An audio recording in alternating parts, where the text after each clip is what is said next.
Thanks for the honor. I appreciate it. As Dustin said, Marco Polo is the name of the nonprofit research group I lead. We were founded in 2021. I have to say thank you to Steve Bannon because he talked about the stolen election in 2020. And I was at the White House at the time. I was probably one of the half dozen staffers that believed there was election fraud, sadly. And I worked for a gentleman named Peter Navarro, who, like Steve, went to prison for a misdemeanor. He was the only misdemeanor in the FCI in Miami, absolutely insane. And again, I think those subpoenas should have been rescinded when the Republicans took over. They could have, by the way. I want to make that for the record. But we couldn't get over the fact that Joe stole this thing through many means, through the machines. Somebody mentioned Zuckerberg earlier. You know what? I would return the mill for the inaugural committee if he could return the 400 mil that he gave to Michael Spitzer Rubinstein and the other people who did the drop boxes in 2020. Right? That means more to us if he would come clean with what he did with the 400 mil.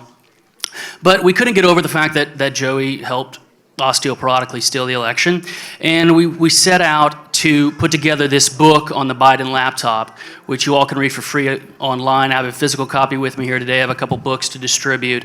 But our work was inspired by Fusion GPS. You all remember that left-wing Oppo research firm that did the Steele dossier through a cutout of Mark Elias and Perkins Coie. And we realized that the right in the United States has nothing like that. There is no hard-hitting team on the right. And of course, unlike Fusion, we want to put out true material that will stand the test of time. And so this laptop, which you've all heard about, it was the subject just 7 weeks ago of the largest pardon in U.S. history. So if you're curious about the conduct that gave rise to complete federal immunity from January 1, 2014 to December 1st of 2024, take a look at this book we put together. Again, it's online. All of our social media is the same at Marco Polo 501c3. I'm grateful to Dustin for coming out to Delaware. There were probably 7 of us at the trial, right? Hunter was convicted with a couple hours of jury deliberations. It was an absolute joke. But to end, I just want to say what drives us is very simple. If Hunter were just looked at as the black sheep, as the guy in the family that they were ashamed of but still loved as their son, we wouldn't do this. It's the fact that Joe still has the goal to lie to the American public and say that he's the smartest man he knows and that his son has a very high IQ. That's what he said to USA Today in his exit interview. It's an absolute abomination. So as long as Joe holds this ridiculous position and insults our intelligence and tells us that this is a great guy, the more we're going to push. And so we actually have a trial with Hunter Biden. He is suing us over this book and other things. That starts September 6th in Los Angeles. So we're not going anywhere, and I think we might have to take it to the circuit court because the judge in our case was appointed by Hunter's daddy, and he wouldn't recuse himself like Juan Merchan.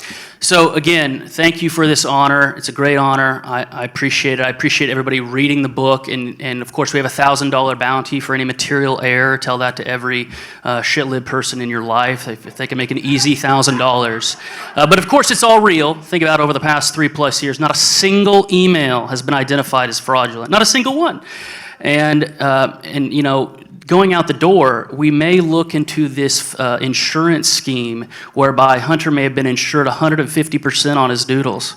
So again, the grifting's not going to stop, and we'll be tracking the presidential library, although I'm not sure he's going to have enough oligarchs to build that thing in Greenville, Delaware. He may have to part with the presidential library because of the federal pardon.